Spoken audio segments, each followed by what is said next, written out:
Hello everyone, welcome to decimal. ये video economics की है। हम लोगों ने भी नया सब्जेक्ट शुरू किया है जो कि है इकोनॉमिक्स। इससे पहले हम लोगों ने कल इकोनॉमिक्स एकदम शुरू की है, मतलब अभी एकदम बेसिक पढ़ाया है। और इकोनॉमिक्स जो है हम लोगों ने थोड़ी डिस्कस करी है, तो देख लेते हैं आज आगे। तो ये डिस्कस करने से पहले देखो ये क्यों हम लोग पढ़ रहे हैं। तो सबसे पहले तो अगर आप यूपीएससी का सिलेबस पढ़ रहे हैं, ठीक है, तो उसमें इकोनॉमिक्स मिल जाएगी। ठीक है, सीएपीएफ यूपीएससी सीएपीएफ अगर आप तैयारी कर रहे हैं तो उसमें क्वेश्चन आते हैं इकोनॉमिक्स के। और तीसरा, अगर ईपीएफओ में अगर आप तैयारी कर रहे हैं या ईपीएफओ को पेपर देना है कभी, ठीक है, तो ईपीएफओ में इकोनॉमिक्स आती है। और दूसरा ये है कि यूपीपीसीएस में इकोनॉमिक्स आती है, ठीक है। और बाकी पीसीएस में भी, जिन पीसीएस में भी एग्ज़ाम में इकोनॉमिक्स आती है उसके लिए इम्पोर्टेंट होगा, ठीक है। और तीसरी चीज़ ये है कि अगर आप सुपर टेट की तैयारी करें, ठीक है, जिसको बोलते हैं शिक्षक भर्ती, ठीक है, शिक्षक भर्ती की अगर आप तैयारी कर रहे हैं टीचर वाली, तो उसमें भी सुपर टेट आता है, ठीक है ना। तो 10 नंबर का आता है, उसमें 10 नंबर का आता है। तो इन सारे एग्ज़ाम्स में ये इंपॉर्टेंट है, ठीक। तो चलिए शुरू करते हैं। कल जहाँ तक डिस्कस किया था उसके आगे से डिस्कस करेंगे, ठीक है। देखिए कल हम लोगों ने यहाँ तक डिस्कस किया था, ठीक है, यहाँ तक डिस्कस किया था समावेशी और सतत विकास तक, समावेशी और सतत विकास तक। आज हम लोग जो डिस्कस करेंगे हिस्ट्री ऑफ बैंक्स, ठीक है ना। किसकी हिस्ट्री? बैंक्स की हिस्ट्री, ठीक है। थोड़ा ये जो है ये बैंकिंग वाला पोर्शन है, ठीक है। और यहाँ से क्वेश्चन बन सकता है, ठीक है, सुपर टेट में खास करके, और यूपी टेट में, सॉरी यूपी टेट कह रहा हूँ, यूपीपीसीएस में, ठीक है, यहाँ बन सकता है क्वेश्चन, ठीक है। तो देखो यहाँ पे हिस्ट्री की बात करें तो यहाँ पे कुछ शब्द दिए हुए पहले, नपन्ना, नलेखा और सूदखोरी, ठीक है। ये नपन्ना, नलेखा और सूदखोरी ये एकदम इतिहास में अगर चले जाओगे तो वहाँ शब्द मिलते हैं, जैसे कि हिस्ट्री में, ठीक है ना। और कौन सी हिस्ट्री में? एंशियंट हिस्ट्री में वहाँ पे ये शब्द मिलते हैं, ठीक है। जैसे कि पहले क्या होता था, रजिस्टर टाइप की चीज़ें होती थी, मतलब रजिस्टर टाइप की चीज़ें होती थी उनमें, ठीक है, उनमें इस तरह से लिखा पढ़ी करके रखते थे, उसको नपन्ना या नलेखा बोलते थे, ठीक है। और सूदखोरी एक टर्म होता है, ठीक है ना, इसमें ब्याज से संबंधित चीज़ें होती थी। और मनुस्मृति जो है उसमें भी कुछ चीज़ें इकोनॉमिक्स के बारे में दिया हुआ है, बहुत ज़्यादा नहीं, लेकिन थोड़ी थोड़ी इकोनॉमिक्स उसमें मिल जाती है, ठीक है। सबसे यहाँ पे इम्पोर्टेंट चीज़ ये है कि पहली जो बैंक है, ठीक है ना, पहली बैंक है ये 1770 में बनी है, ठीक है, 1770 में बनी है, बैंक ऑफ हिंदुस्तान, ठीक है, बैंक ऑफ हिंदुस्तान 1770 में बनी है। ये बैंक ऑफ हिंदुस्तान हेडक्वार्टर जो है कलकत्ता में था, ठीक है, ये कलकत्ता है। कलकत्ता कैसे? देखो, जो पहली बार अगर इकोनॉमिक्स पढ़ रहे हैं या पहली बार इस तरह की चीज़ें पढ़ रहे हैं, तो अगर इंडिया का मैप ऐसे बनाए, ठीक है, तो इधर ऊपर साइड तो कश्मीर वाला इधर इधर आ जाएगा, ये इधर गुजरात वाला रीजन है, ठीक है, इधर ये बंगाल रीजन है, तो इधर कलकत्ता यहीं पे है, ठीक है ना। तो ये वही मैप बनाया गया है, ठीक है ना, ये इधर दिखाया गया है कलकत्ता, ठीक है, ये कलकत्ता है, ये चेन्नई और ये मुंबई है, ठीक है। तो पहली बैंक जो है 1770 में कहाँ बनी? Bank of Hindustan. ये हेडक्वार्टर कहाँ था? कलकत्ता में, ठीक है। फिर जो है 1806 bank of Bengal, East India company की ये बैंक थी, ठीक है, bank of Bengal, East India company ने इस्टेब्लिश की थी, ठीक है ना, बैंक ऑफ बंगाल, ठीक है, bank of Bengal East India company की, ये ईस्ट इंडिया कंपनी लिखा हुआ है, EIC मतलब ईस्ट इंडिया कंपनी। और 1840 की बात है, बैंक ऑफ बॉम्बे, ठीक है ना।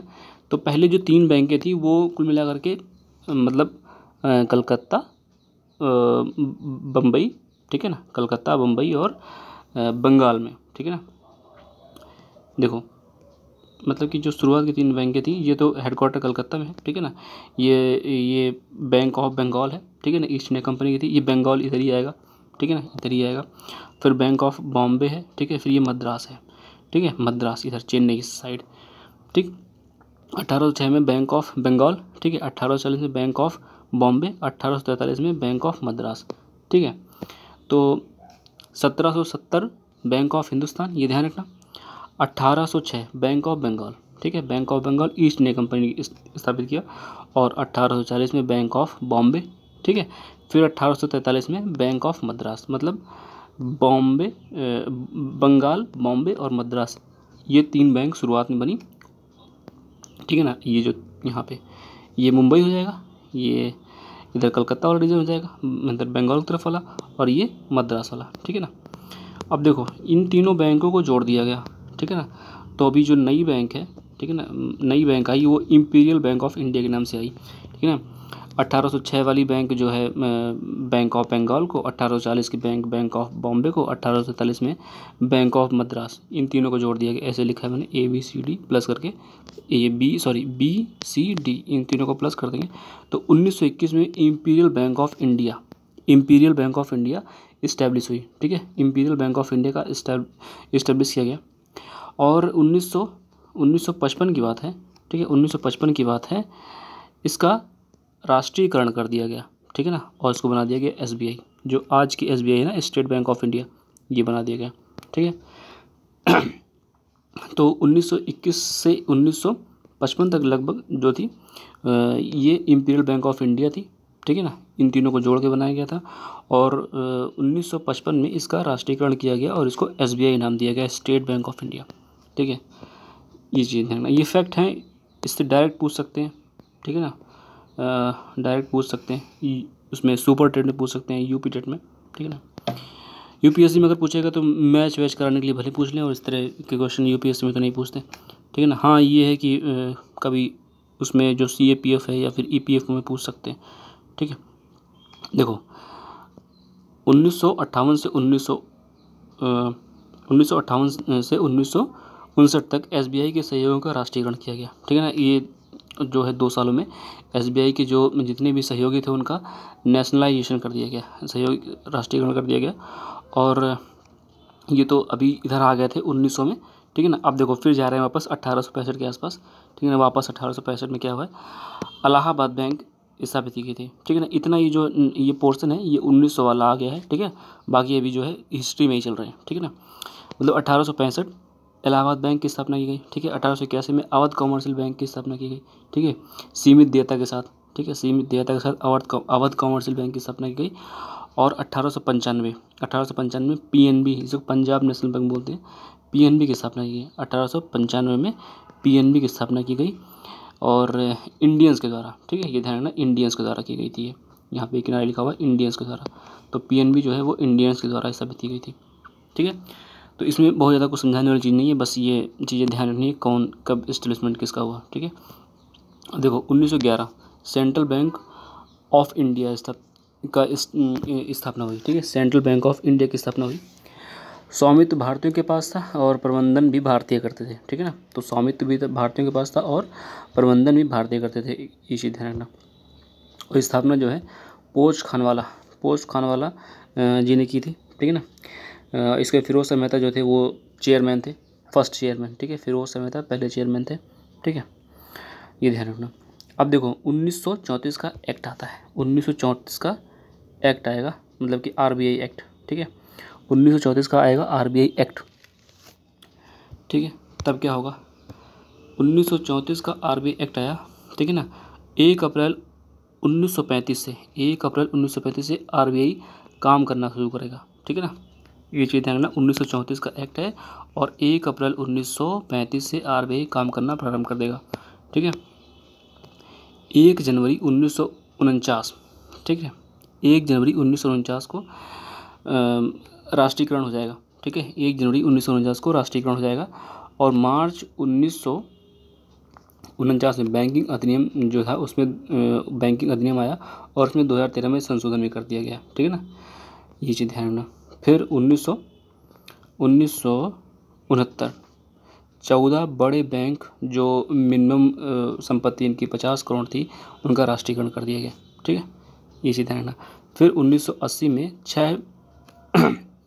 6 बड़े जो है बैंक थे, संपत्ति लगभग इनकी 200 करोड़ थी मिनिमम, ठीक है, मिनिमम थी, ठीक।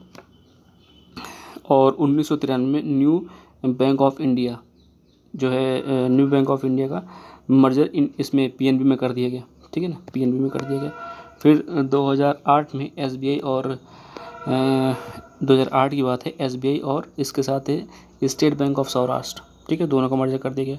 2010 में SBI और स्टेट बैंक ऑफ इंदौर मर्ज कर दी गई, ठीक है। और 1 अप्रैल 2017 SBI के सारे सहयोगों को मर्ज करने का विधेयक बनाया गया और इसमें राष्ट्रीय महिला बैंक भी है, ठीक है ना, राष्ट्रीय महिला बैंक भी थी। और 2018 की बात है, इसमें 2018 में विजया बैंक, देना बैंक जो है, विजया बैंक और देना बैंक का जो है BOB बैंक ऑफ बड़ौदा में मर्जर कर दिया गया, ठीक है। ये चीज़ें, इसमें फैक्ट है, ज़्यादा कुछ इसमें समझाने वाली चीज़ें नहीं है, ठीक है। तो बस इसको आप ऐसे नोट कर लो, ठीक है, इसमें फैक्ट है। अब देखो आते हैं मेन चीज़ में, बैंकों का वर्गीकरण, ठीक है। बैंकों का वर्गीकरण कैसे? अब यहाँ पे देखो 2 टाइप हैं बैंकों का, मतलब कि एक तरह से अनुसूचित बैंक होती है, एक गैर अनुसूचित बैंक होती है, ठीक है। अनुसूचित बैंक होती है, एक गैर अनुसूचित बैंक होती है।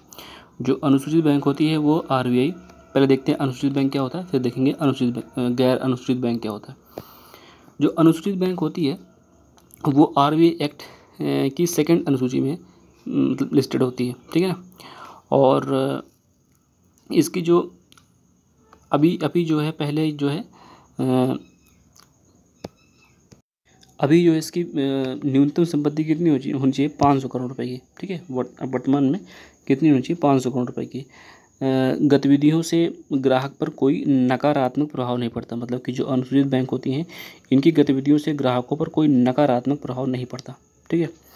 RBI मौद्रिक एवं साख नीति लागू करता है, ठीक है। RBI जो है मौद्रिक और साख नीति लागू करता है।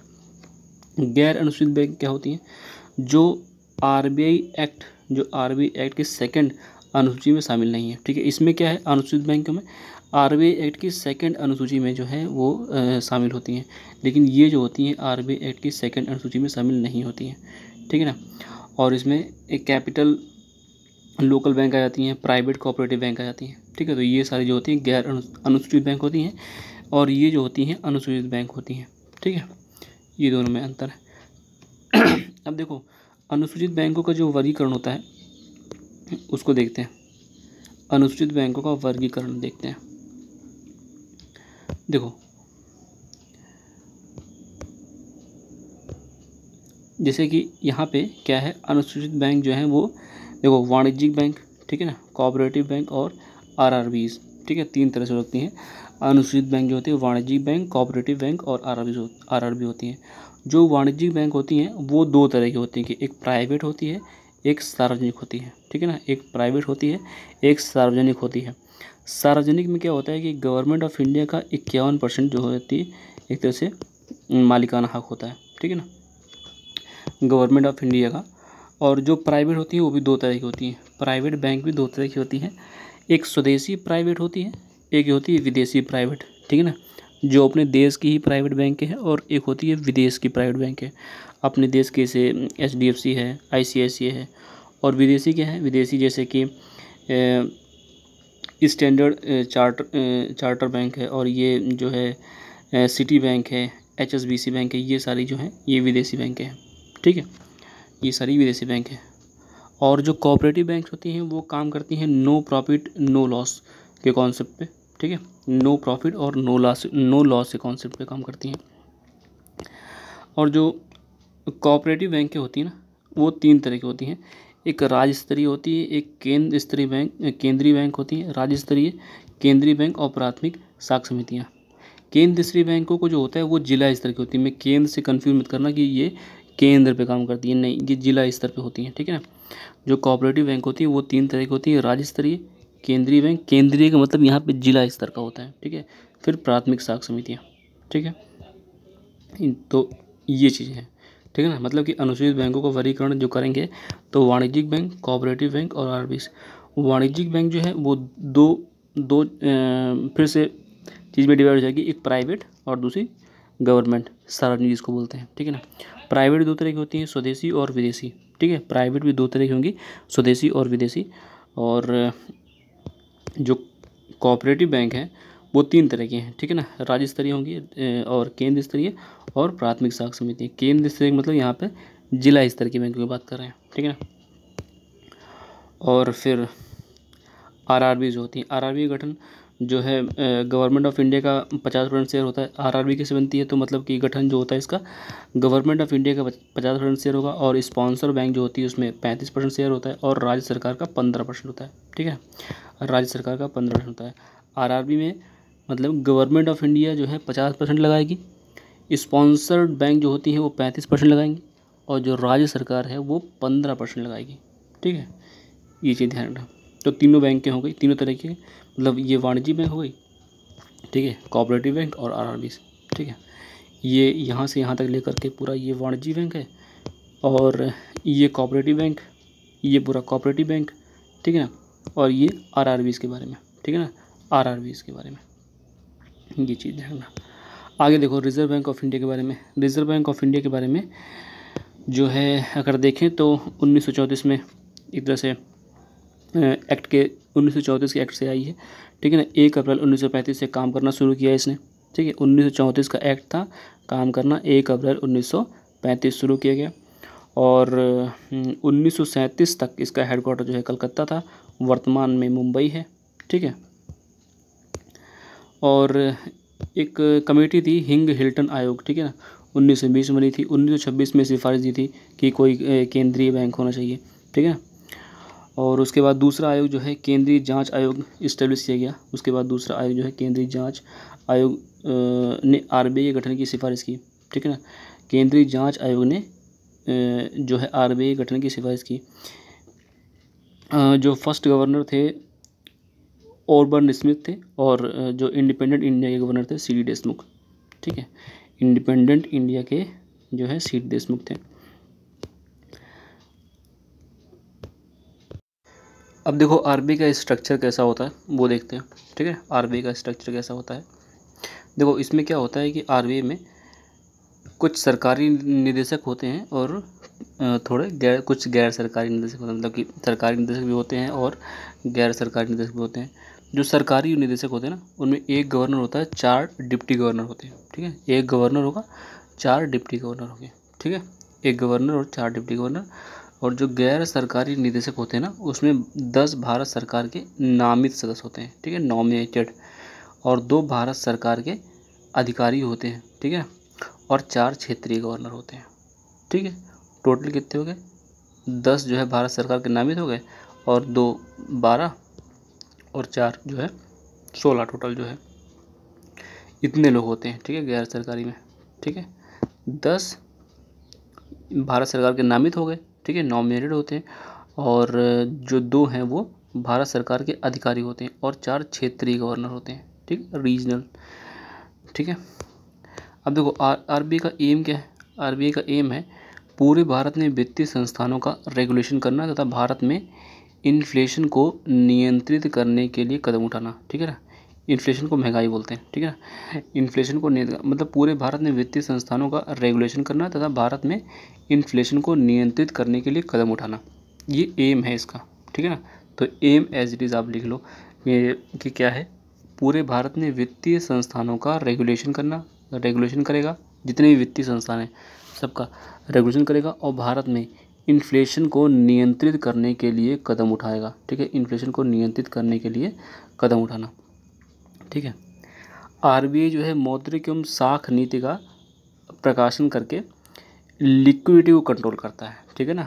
मौद्रिक और साख नीति का प्रकाशन करके जो लिक्विडिटी होती है, तरलता होती है, ठीक है ना, उसको कंट्रोल करेगा। अभी आगे और समझ जाएंगे लिक्विडिटी क्या होती है जब मौद्रिक और साख नीति पढ़ेंगे, ठीक है। तो जो लिक्विडिटी होती है, ठीक है ना, जो तरलता होती है पैसे की, उसको कंट्रोल करती है, ठीक है। और जो कि एक्सप्लेन किया गया है कहाँ पे, आरबीआई एक्ट सेक्शन 45 ZB में, ठीक है ना, जो कि एक्सप्लेन है कहाँ पे, आरबीआई एक्ट के सेक्शन 45 ZB में, सेक्शन 45 ZB में, ठीक है। मौद्रिक और साख नीति जो होती है, मौद्रिक और साख नीति जो होती है वो मतलब कि हर 2 महीने पर जो है जारी की जाती है, मतलब 6 बार एक साल में, ठीक है ना, मतलब 12 महीने में 6 बार जो है जारी की जाती है, हर 2 महीने पे मौद्रिक और साख नीति जो होती है, ठीक है ना। मौद्रिक और साख नीति जो होती है हर 6 महीने में, हर 2 महीने पे होती है, 6 बार जो है पूरे साल भर में, every 2 month, in every 2 month, ठीक है ना। आरबीआई का लेखा वर्ष जो होता है, अकाउंट ये होता है 1 जुलाई से 31 जून, ये लेखा वर्ष की बात कर रहे हैं, ठीक है ना, कंफ्यूज मत होना। फाइनेंशियल ईयर अलग होता है, लेखा वर्ष अलग होता है, ठीक है ना। अकाउंटिंग ईयर अलग होता है, फाइनेंशियल ईयर अलग होता है। आरबीआई का जो लेखा वर्ष होता है, अकाउंटिंग ईयर होता है, 1 जुलाई से 30 जून होता है। 1 जुलाई से 30 जून होता है लेखा।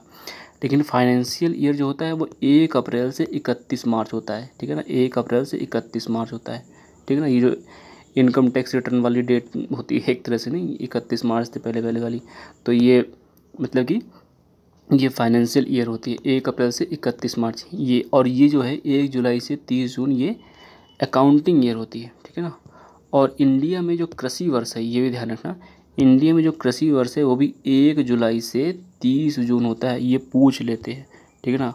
और ये कभी पूछ सकते हैं, कोई भी एग्ज़ाम पूछ सकता है, ठीक है ना, क्योंकि इसमें कन्फ्यूजन बहुत होती है, ठीक है, फाइनेंस में और अकाउंट में।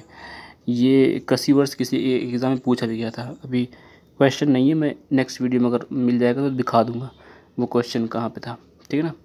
ये कृषि वर्ष वाला पूछा भी गया था, ठीक है। तो ये तीनों चीज़ें ध्यान रखना कि जो आरबीआई का अकाउंटिंग ईयर है 1 जुलाई से 30 जून, फाइनेंशियल जो ईयर है 1 अप्रैल से 31 मार्च है, और जो कृषि वर्ष है, ठीक है ना, 1 जुलाई से 30 जून। इन तीनों को लिख लेना। और जो मौद्रिक और साख नीति होती है हर 2 महीने में जारी होती है, 6 बार पूरे साल भर में, ठीक है।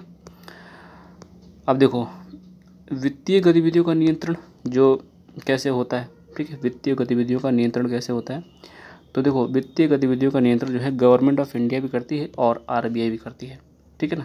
वित्तीय गतिविधियों का नियंत्रण जो होता है वो गवर्नमेंट ऑफ इंडिया भी करती है और आरबीआई भी करती है। गवर्नमेंट ऑफ इंडिया कैसे करती है, गवर्नमेंट ऑफ इंडिया जो है बजट, ठीक है ना, मतलब राजकोषीय नीति के माध्यम से करती है, ठीक है। फिजिकल पॉलिसी एक बार, मतलब साल भर में एक बार जारी होता है, ठीक है, 1 टाइम इन ईयर, ठीक है। इसमें क्या होता है, परिवर्तन कठिन होता है। जो गवर्नमेंट ऑफ इंडिया का बजट होता है, क्योंकि साल में एक ही बार जारी होता है ना, तो उसमें परिवर्तन जारी होने से पहले पहले हो जाए तो ठीक, नहीं तो बाद में तो बहुत मुश्किल, कुछ नहीं होता उसमें, ठीक है ना। फिर जब अगला बजट आएगा तो उसमें देखा जाएगा। और इसमें क्या होता है, जनता की क्रय शक्ति को सीधे प्रभावित करता है, ठीक है ना। गवर्नमेंट ऑफ इंडिया का जो बजट है वो जनता की क्रय शक्ति को सीधे प्रभावित करता है। देखा होगा जब बजट आता है तो उसमें दिखाया जाता है अखबारों में कि इतनी चीज़, इसका दाम इतना बढ़ जाएगा, इसका दाम इतना बढ़ जाएगा, इसका दाम इतना बढ़ जाएगा। जैसे प्रोडक्ट दिए होते हैं, मतलब कि खाद्य सामग्री अलग होती हैं, गाड़ियों के दाम जो होते हैं वो अलग दिए होते हैं, और उसमें दिखाया होता है कि इतनी एक्सपेक्टेड है कि इतना एक्सपेक्टेड है कि इतना बढ़ जाएगा रेट या इतना कम हो जाएगा रेट, ठीक है। तो बजट वाले टाइम में जब मार्च का टाइम होता है तब अखबारों में 2-3 दिन तक लगातार आता रहता है इस तरह चीज़ें, ठीक है ना। तो आप बजट जो है ना जब भी आए तो बजट को काफ़ी ध्यान से पढ़िए, ठीक है ना। और बजट का वैसे नोट्स बनाने की ज़रूरत नहीं है, बहुत सारी जगह नोट्स मिल जाता है, ठीक है ना, मैगज़ीनों में नोट्स मिल जाएगा। लेकिन बजट जब आए तो पढ़िए ज़रूर, या फिर इस साल का बजट अब पढ़ लीजिए, मतलब अगर अभी तक नहीं पढ़ा है तो पढ़ लीजिए, मतलब देखूंगा मैं इसमें, अगर आगे पढ़ा दूंगा, बजट भी पढ़ा दूंगा इस साल वाला, ठीक है ना। तो बजट इसमें जनता की क्रय शक्ति को सीधे प्रभावित करता है। महंगाई या मंदी जो हटा सकता है, रिमूव कर सकता है, ठीक है। असंगठित असंगठित दोनों सीधे प्रभावित होते हैं, मतलब कि जो असंगठित क्षेत्र होते हैं या संगठित क्षेत्र दोनों जो है सीधे प्रभावित होते हैं। किससे, गवर्नमेंट ऑफ इंडिया के जो बजट है, ठीक है ना, जो एक तरह से वित्तीय गतिविधियों में गवर्नमेंट ऑफ इंडिया का जो बजट है वो क्या कर सकता है, यहाँ पे परिवर्तन कठिन होता है इनमें, जनता की क्रय शक्ति को सीधे प्रभावित करता है, मतलब ये काम हो सकता है, और महंगाई रिमूव कर सकता है, और असंगठित और संगठित दोनों क्षेत्रों को प्रभावित करता है। ये काम 3 ध्यान रखना कि जनता की क्रय शक्ति को प्रभावित कर देगा, महंगाई या मंदी को रिमूव कर सकता है, ठीक है, संगठित और असंगठित दोनों क्षेत्रों को प्रभावित कर सकता है। और एक बार साल भर में एक बार, ये तो सबको पता होगा, साल भर में एक बार बजट आता है, ठीक है। आगे देखते हैं मौद्रिक और अब आरबीआई, ये तो गवर्नमेंट ऑफ इंडिया की बात हो गई। अब आरबीआई को देखते हैं, आरबीआई क्या करता है। आरबीआई मौद्रिक एवं साख नीति जारी करता है, ठीक है ना, मौद्रिक और साख नीति जारी करता है हर 2 महीने में, ठीक है, हर 2 महीने में 6 बार जो है साल भर में, ठीक है ना। इसमें परिवर्तन आसान होता है, आसान होता है क्यों, क्योंकि हर 2 महीने में जारी होती है। जैसे मानो इस 2 महीने में अगर मानो आज जारी हुआ तो अगर कोई कमी रह गई, ठीक है ना, तो जो है अगले बार में जारी कर देंगे, अगले दूसरे महीने में, ठीक है ना। तो इसमें आसान होता है, 6 बार तुम्हें एक तरह से चांस मिल जाता है काम को सुधारने का, लेकिन बजट में जो है एक ही बार में जो है पूरा जारी करना पड़ता है। तो इसलिए जो है एक तरह से इसमें ये मेन अंतर है, ठीक है ना। और ये जनता की क्रय शक्ति को सीधे प्रभावित करता है, ये परोक्ष रूप से इनडायरेक्ट प्रभावित करता है, ठीक है। ये परोक्ष रूप से प्रभावित करता है। बैंक एवं वित्तीय संस्थानों के माध्यम से जनता प्रभावित होती है, ठीक है ना। कैसे? बैंक और वित्तीय संस्थानों के माध्यम से, जैसे कि लोन या फिर चीज़ें हो गई, लोन महंगा हो गया, लोन सस्ता हो गया। मंदी को तो नहीं रिमूव कर सकता, लेकिन महंगाई को हटा सकता है, ठीक है। मंदी को तो नहीं, लेकिन महंगाई को हटा सकता है। ये केवल संगठित को प्रभावित करता है, ठीक है ना। केवल संगठित को प्रभावित करता है, असंगठित को नहीं प्रभावित करता, ठीक है। केवल संगठित को प्रभावित करता है। और ये जो बजट होता है वो संगठित और असंगठित दोनों को प्रभावित करता है, ठीक है। तो ये मेन अंतर है, इसको एज इट इज़ लिख लीजिए, ठीक है ना। अपने शब्दों में लिख लीजिए, जैसे भी इन टेबल बनानी है या फिर ऐसे डायरेक्ट पैराग्राफ के फॉर्म में लिखना है, ठीक है ना। अगर ऐसे टेबल बना लो ज़्यादा सही रहेगा, बीच में लाइन भी खींच सकते हो, है ना। दोनों में अंतर समझ में जाएगा क्या क्या है। तो ये था, ठीक है ना। अब देखते हैं आरबीआई के कार्य, ठीक है ना। आरबीआई के कार्य, भारतीय रिजर्व बैंक अधिनियम 1934 आरबीआई के कार्यों पर नियंत्रण करता है, ठीक है ना। आरबीआई की यहाँ पे 2 शक्तियाँ दिखाई गई हैं। आरबीआई की 2 शक्तियाँ हैं। पहली है भारतीय रिजर्व बैंक अधिनियम 1934 आरबीआई के कार्य पर नियंत्रण करता है, ठीक है ना, काम पर नियंत्रण करता है। और दूसरा है बैंककारी विनियमन अधिनियम 1949 वित्तीय क्षेत्र पर नियंत्रण करता है, ठीक है ना, वित्तीय क्षेत्र पर नियंत्रण करता है। तो ये 2 चीज़ ध्यान रखना, जो आरबीआई का भारतीय रिजर्व बैंक अधिनियम 1934 है, आरबीआई के कार्यों पर नियंत्रण करता है, ठीक है ना। अगर ये कहीं पे अगर पूछा जाए कि जो भारतीय रिजर्व बैंक अधिनियम है 1934 उसका काम क्या है, तो वो आरबीआई के कार्यों पर कंट्रोल करता है, ठीक है ना। और बैंककारी विनियमन अधिनियम 1949 जो है वो वित्तीय क्षेत्र, ठीक है, वित्तीय क्षेत्र पर नियंत्रण करता है। दोनों में अंतर है, ठीक है, वित्तीय क्षेत्र पर नियंत्रण करता है। ये आरबीआई के कार्य पर नियंत्रण करता है, और ये जो बैंककारी अधिनियम 1949 है ये वित्तीय क्षेत्र पर नियंत्रण करता है, ठीक है। आगे देखते हैं। अब देखो, विशिष्ट कार्यों को नियंत्रित करने के लिए अधिनियम, विशिष्ट कार्यों को नियंत्रित करने के लिए अधिनियम। तो यहाँ पे देखो, पहला है लोक ऋण अधिनियम 1944, ठीक है ना। सरकारी प्रतिभूति अधिनियम, ठीक है ना, सरकारी प्रतिभूति अधिनियम से संबंधित है। सरकारी ऋण बाजार पर नियंत्रण, ठीक है, सरकारी ऋण बाजार पर नियंत्रण है। दूसरा है प्रतिभूति संविदा विनियमन अधिनियम 1956, प्रतिभूति संविदा विनियमन अधिनियम 1956 सरकारी प्रतिभूति बाजार पर नियंत्रण, ठीक है ना, सरकारी प्रतिभूति बाजार पर नियंत्रण। देखो मेन अंतर दोनों में क्या है, सरकारी ऋण बाजार पर नियंत्रण है, इसमें जो है सरकारी प्रतिभूति बाजार पर नियंत्रण है, ठीक है। आगे देखते हैं। देखो, भारतीय सिक्का अधिनियम 1906 मुद्रा और सिक्कों पर नियंत्रण, ठीक है, मुद्रा और सिक्कों पर नियंत्रण करता है। जो भारतीय सिक्का अधिनियम 1906 है मुद्रा और सिक्कों पर नियंत्रण करता है, मतलब जो नोट होते हैं करेंसी और सिक्के उस पर नियंत्रण करता है, ठीक है। विदेशी मुद्रा विनियमन अधिनियम 1973, विदेशी मुद्रा प्रबंधन अधिनियम 1999 व्यापार और विदेशी मुद्रा बाजार पर नियंत्रण करता है, ठीक है। ये चीज़ें ध्यान रखना, मतलब कि जो भारतीय सिक्का अधिनियम है वो मुद्रा और सिक्कों पर नियंत्रण करता है, और विदेशी मुद्रा विनियमन अधिनियम 1973 जो है वो 1973 और विदेशी मुद्रा प्रबंधन अधिनियम 1999 व्यापार और विदेशी मुद्रा बाजार पर नियंत्रण करता है, ठीक है। ये चीज़ ध्यान रखना, ये 4 जो है एक्ट है, ठीक है ना, ये 4 एक्ट हैं, ये चारों ध्यान रखना, एज इट इज़ इसको लिख लीजिए। देखो, आरबीआई के कार्य, आरबीआई के कार्य बैंकिंग परिचालन को नियंत्रित करने वाले अधिनियम, ठीक है। बैंकिंग परिचालन को, शब्द पर ध्यान देना, बैंकिंग परिचालन को नियंत्रित करने वाले अधिनियम, ठीक है, बैंकिंग परिचालन को नियंत्रित करने वाले अधिनियम। तो यहाँ पर पहला है बैंकिंग अधिनियम 1956 और 2013 कंपनी के रूप में बैंकों पर नियंत्रण, ठीक है ना। कंपनी अधिनियम 1956 और 2013 कंपनी के रूप में बैंकों पर नियंत्रण, तो मतलब कि बैंक को एज अ कंपनी माना जाता है, ठीक है ना। बैंक तो बैंक है, वो सबको पता है, लेकिन रेगुलेट करने के लिए उसको एज अ कंपनी माना जाता है। ठीक है, देखो यहाँ पे लिखा है क्या, कंपनी के रूप में बैंक पर नियंत्रण। जैसे मान लो कोई कंपनी है, उस पर जैसे कंट्रोल करा जाता है ना, वैसे जो है बैंक को एक कंपनी मान करके उस पर कंट्रोल किया जाता है। बैंकिंग कंपनी उपक्रम का अधिग्रहण और अंतरण अधिनियम 1970, ठीक है, बैंकों के राष्ट्रीयकरण से संबंधित है। ठीक है, इतनी चीज़ें ध्यान रखना। आगे देखते हैं इसमें फिर है मौद्रिक प्राधिकारी।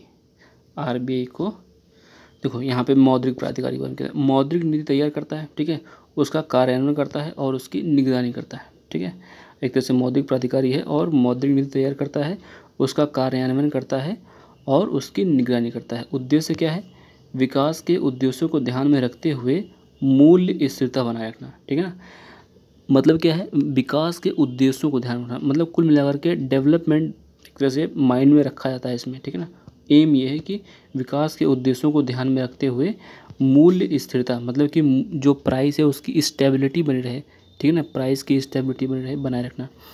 तीसरा काम जो है वित्तीय प्रणाली का विनियमन और पर्यवेक्षण। ठीक है ना, वित्तीय प्रणाली का विनियमन और पर्यवेक्षण, ये सब आरबीआई काम करता है, मतलब मौद्रिक प्राधिकारी की तरह आरबीआई काम करता है। ठीक है ना, तो ये तीसरा काम है कि वित्तीय प्रणाली का विनियमन करेगा और पर्यवेक्षण।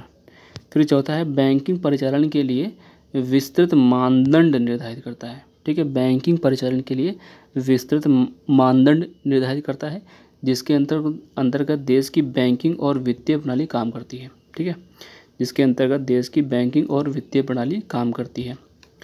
उद्देश्य प्रणाली में लोगों का विश्वास बनाए रखना, जमाकर्ताओं के हितों की रक्षा करना और आम जनता को किफ़ायती बैंकिंग सेवा उपलब्ध कराना। ठीक है, ये इसका उद्देश्य है।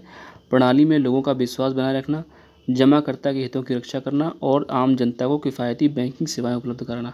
ठीक है, उद्देश्य पर जरूर ध्यान देना। ठीक है ना, किस प्रणाली में, बैंकिंग प्रणाली में। ठीक है, बैंकिंग प्रणाली में लोगों का विश्वास बनाए रखना। ठीक है ना, ताकि लोगों का विश्वास रहे कि हाँ बैंक सुरक्षित है, हम इसमें अपना पैसा जमा कर सकते हैं। ठीक है, और जो जमा करता है, जिन्होंने अपना पैसा बैंक में रखा है, उनके हितों को सुरक्षित रखना। ठीक है ना, उनके हितों की रक्षा करना या उनके हितों को सुरक्षित करना।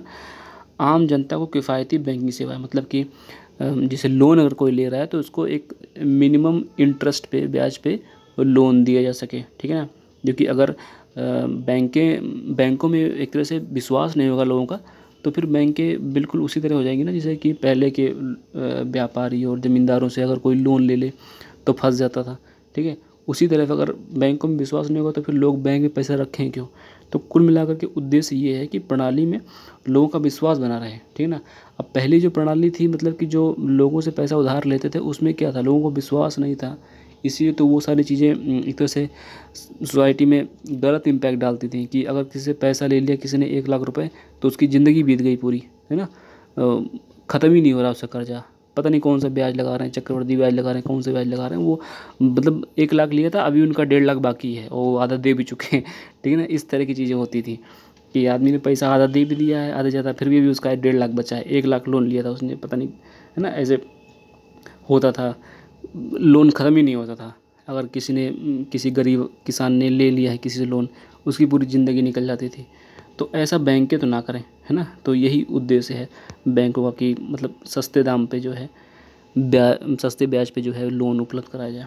ठीक है, अब देखो विदेशी मुद्रा प्रबंधक के रूप में भी काम करता है। ठीक है ना, विदेशी मुद्रा प्रबंधन अधिनियम 1999 का प्रबंधन करता है। ठीक है, विदेशी मुद्रा प्रबंधन अधिनियम 1999 का प्रबंधन करता है। उद्देश्य क्या है, विदेशी व्यापार और भुगतान को सुविधाजनक बनाना। ठीक है, विदेशी व्यापार और भुगतान को सुविधाजनक बनाना, भारत में विदेशी मुद्रा बाजार का क्रमिक विकास करना और उसे बनाए रखना। ठीक है ना, बहुत सरल उद्देश्य है, इसमें ज़्यादा कोई रॉकेट साइंस नहीं है कि उद्देश्य क्या है कि विदेशी व्यापार और भुगतान को सुविधाजनक बनाना, मतलब कि जो फॉरेन ट्रेड है ना और जो भुगतान है उसको सुविधाजनक बनाना, भारत में विदेशी मुद्रा बाजार का क्रमिक विकास करना, ये चीज़ ध्यान रखना। फिर है मुद्रा जारीकर्ता के रूप में काम करता है आरबीआई। ठीक है, अब जैसे देखा होगा कि जो नोट होते हैं ना उसमें तो आरबीआई लिखा होता है। करेंसी जारी करता है और उसका विनियमन करता है, अथवा परिचालन के योग्य नहीं रहने पर करेंसी और सिक्कों को नष्ट कर देता है। ठीक है। करेंसी जारी करेगा, उसका विनिमय करेगा और परिचालन जब बेकार हो जाएंगे तो उनको नष्ट करके एक तरह से नए सिक्के या करेंसी बना देता है, ठीक है ना। उद्देश्य क्या है? आम जनता को अच्छी गुणवत्ता वाले करेंसी नोट और सिक्कों की पर्याप्त मात्रा उपलब्ध कराना। मतलब कि जो हमारी जनता है उसको अच्छी गुणवत्ता वाले, मतलब कि एक अच्छी क्वालिटी की करेंसी जो ख़राब हो जाती है तो बैंकों में वापस चली जाती है और फिर वो रिसाइकिल होकर नई बन के फिर से आती है, ठीक है ना। तो कुल मिलाकर के आम जनता को अच्छी गुणवत्ता वाले करेंसी नोट उपलब्ध कराना है इसका उद्देश्य बैंक का। मतलब कई सब उद्देश्यों में से एक उद्देश्य ये भी है, ठीक है ना। उद्देश्य कई हैं, एक उद्देश्य ये भी है, सिक्कों की पर्याप्त संख्या मात्रा उपलब्ध कराना। और जो 10,000 तक के नोट जारी करने का अधिकार है, ठीक है ना। मैक्सिमम से अभी 2,000 का नोट आता है ना, सबसे बड़ा नोट 2,000 का है। अगर आरबीआई चाहेगी तो 10,000 तक के नोट जारी कर सकती है, इससे ऊपर नहीं जारी कर सकती, ठीक है। लेकिन 1 रुपये का सिक्का नहीं जारी करता, 1 रुपये का जो नोट होता है वो आरबीआई नहीं जारी करता, ठीक है ना। आप कमेंट में बता दीजिए कौन जारी करता है, ठीक है। विकासात्मक भूमिका भी होती है, ठीक है ना। जो विकासात्मक भूमिका है वो क्या है? राष्ट्रीय उद्देश्य की सहायता के लिए व्यापक स्तर पर प्रोत्साहन कार्य करना, ठीक है। राष्ट्रीय उद्देश्य के लिए व्यापक स्तर पर प्रोत्साहन कार्य, ठीक है ना, प्रोत्साहन कार्य करता है। सरकार के लिए परामर्शदाता है कौन? आरबीआई, ठीक है। आरबीआई जो है सरकार के लिए परामर्शदाता है। सरकार पर परामर्श बाध्यकारी नहीं है, ठीक है ना। सरकार मतलब कि अगर आरबीआई ने जो है कोई एडवाइस दी है तो इसका मतलब ये नहीं है कि एडवाइस एकदम हाँ माननी ही पड़ेगी, ठीक है ना। राज्य सरकार के संबंध में भी जो है परामर्श दे सकता है, ठीक है ना। आईएमएफ में भारत का प्रतिनिधित्व करता है, ठीक है। आईएमएफ में भारत का प्रतिनिधित्व करता है, ठीक है ना। एक बॉडी है, इंटरनेशनल बॉडी है आईएमएफ, ठीक है ना। इसके बारे में पढ़ेंगे आखिरी में, ठीक है ना। विदेशी लेन देन का भी अधिकार जो है आरबीआई के पास है। अगर विदेशी लेन देन करना है तो उसका भी राइट जो है आरबीआई के पास है, ठीक है। तो ये इतना ही है, ठीक है ना। आज इतना ही रखते हैं, ठीक है। बाकी जो है इसके आगे हम लोग नेक्स्ट वीडियो में डिस्कस करेंगे। और उससे पहले अगर इस वीडियो से पहले वाली वीडियो नहीं देखी है तो वो वीडियो देख लीजिए, ठीक है, ताकि उसमें शुरुआत जो की है ना वो समझ में आ जाएगा, ठीक है। शुरुआत समझ में आ जाएगा, ये चीज़ है। और अगर आप नए हैं तो प्लेलिस्ट एक बार जरूर चेक करिए। अगर आपके काम की वीडियो लगती हैं इस चैनल पे तो आप चैनल को सब्सक्राइब कर सकते हैं, ठीक है ना, और शेयर भी कर सकते हैं लोगों के साथ, ठीक है। बाकी मिलते हैं नेक्स्ट वीडियो में, ठीक है। तब तक के लिए धन्यवाद।